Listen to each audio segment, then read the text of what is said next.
So for the trickiest part of the project, getting the tread on and getting it on straight.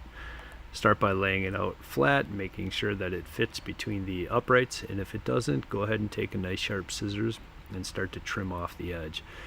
Be very careful to trim right along a row of holes in the tread so that you get it nice and straight. That's going to be critical as well.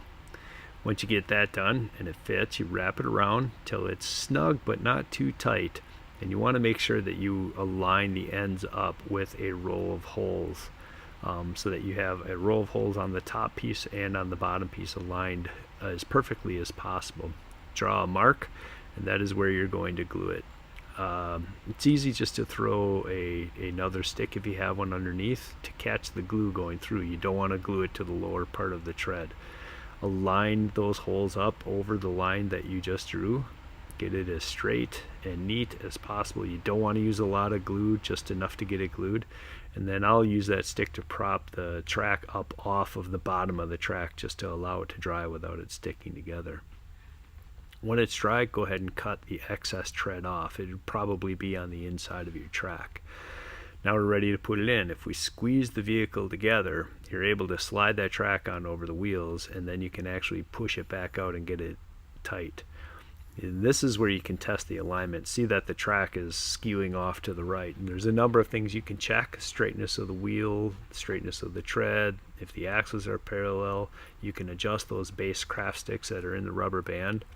Turns out I had a loose wheel that needed to be re-glued. So when I got that back in place and glued it nice and strong, and then got the tread back in place, I was able to do a couple of small adjustments. You'll notice the tread still slides off a little bit, but I was able to make some adjustments to how the base craft sticks in the rubber bands are aligned, and they lined up pretty well. Now you can see it's a little off here, but you can start to put that on the ground. Sometimes that helps to keep it in check as well. Notice it's running pretty nice and straight now. So we're ready to move on to building the cab. We've got the mechanism pretty much working right the way we want to.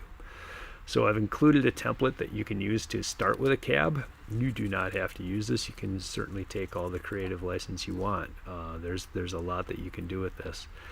First, I start out by cutting out that template and taping it to a thin piece of cardboard. Sometimes cereal box cardboard works a little better for this.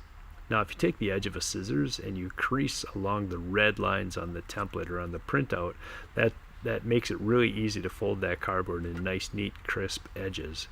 After that, the black lines are there for you to cut out on. So just using a nice sharp scissors or a strong scissors, a snip sometimes is nice if you're using thicker cardboard, but cutting along that black line, take your time. Do it nice and straight and clean if you can. It'll just make things come together a lot easier for you in the end. So almost done here. Once we get that cut out, remove the paper, and I'll go ahead and fold on the creases. Just kind of pre-fold everything so that it works together a little bit easier. Going to glue that main glue flap and put that together. Once that's dry, everything else will come together a lot easier. So give that plenty of time.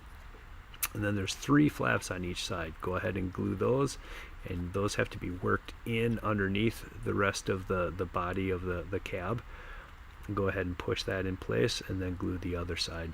You can easily get glue on your fingers while you're doing this, so make sure you're using low temp glue, and if you get glue on your fingers, just go ahead and rub it off really quick. There's a lot of creative license here. You can make a car, a truck, you can make a tank out of it by adding some tubes, but really sky's the limit. I'd love to see what you can do with this.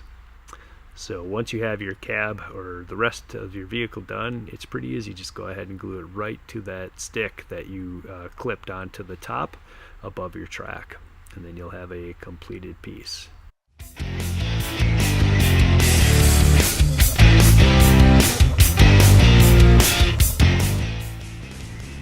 Hey, thanks for watching, and never stop tinkering.